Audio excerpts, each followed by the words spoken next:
Mr. Stink, a book by David Walliams and read by Mr. Green. This episode, and every subsequent episode of Mr. Stink, is dedicated to Class 6. Chapter 1. Scratch and Sniff. Mr. Stink stank. He also stunk, and if it's correct English to say he stinked, then he stinked as well. He was the stinkiest stinky stinker who ever lived. A stink is the worst type of smell. A stink is worse than a stench, and a stench is worse than a pong. And a pong is worse than a whiff, and a whiff can be enough to make your nose wrinkle.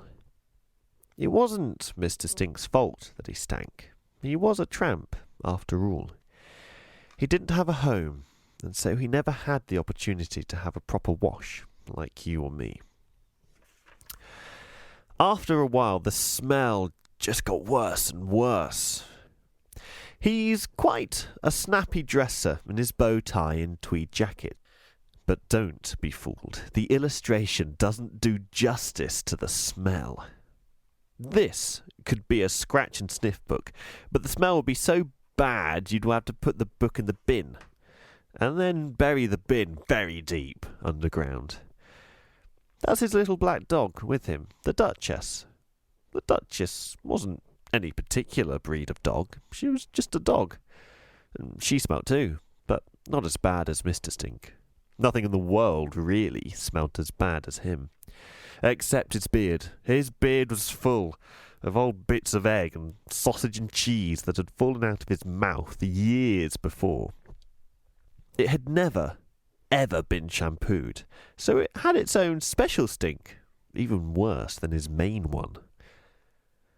One morning, Mr. Stink simply appeared in the town and took up residence on an old wooden bench. No one knew where he had come from or where he might be going. The townfolk were mostly nice to him. They sometimes dropped a few coins at his feet before rushing off with their eyes watering. But no one was really friendly towards him. No one stopped for a chat. At least, not till the day that little girl finally plucked up the courage to speak to him. And that's where our story begins. Hello, said the girl, her voice trembling a little with nerves. The girl was called Chloe. She was only 12, and she'd never spoken to a tramp before. Her mother had forbidden her to speak to such creatures. Mother even disapproved of her daughter talking to kids from the local council estate. But Chloe didn't think Mr. Stink was a creature. She thought he was a man who looked like he had a very interesting story to tell.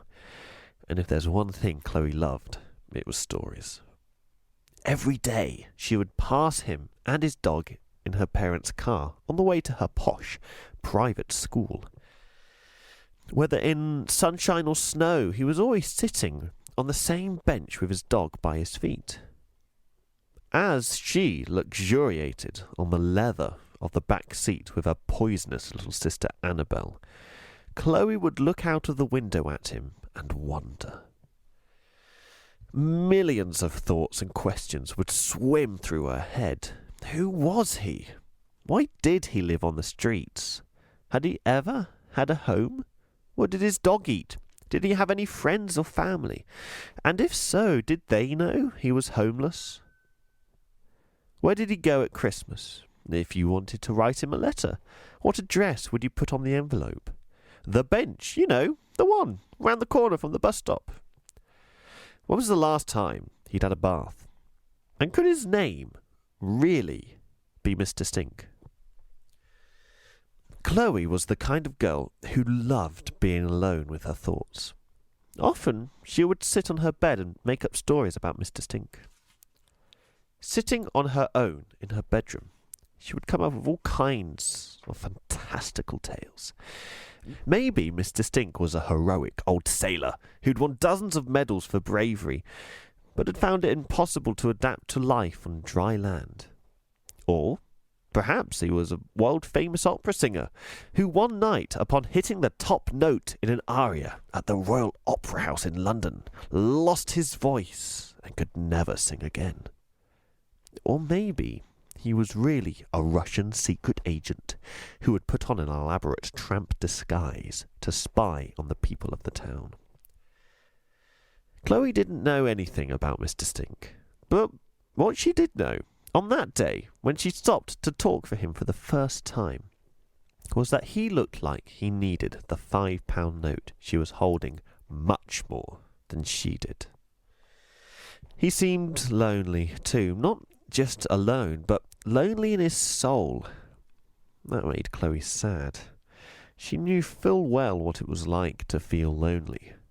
Chloe didn't like school very much. Mother had insisted on sending her to a posh, all-girls secondary school, and she hadn't made any friends there.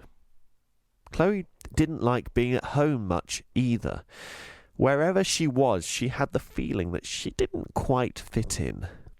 And what's more, it was Chloe's least favourite time of year. Christmas. Everyone is supposed to love Christmas, especially children. But Chloe hated it.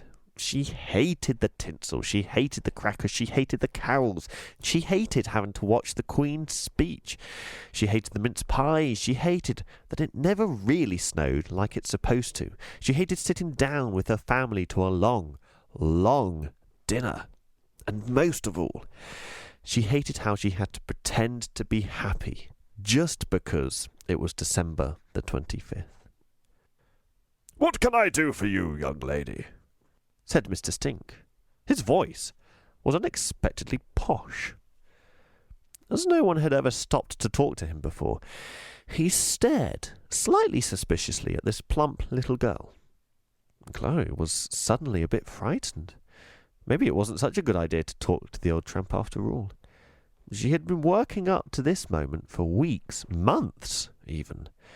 This wasn't how it had all played out in her head. To make matters worse, Chloe had to stop breathing through her nose. The smell was starting to get to her. It was like a living thing, creeping its way up her nostrils and burning the back of her throat. Well, sorry to bother you." "Yes?" said Mr. Stink, a little impatiently. Chloe was taken aback. Why was he in such a hurry? He always sat on his bench. It wasn't like he suddenly needed to go somewhere else. At that moment, the Duchess started barking at her, and Chloe felt even more scared.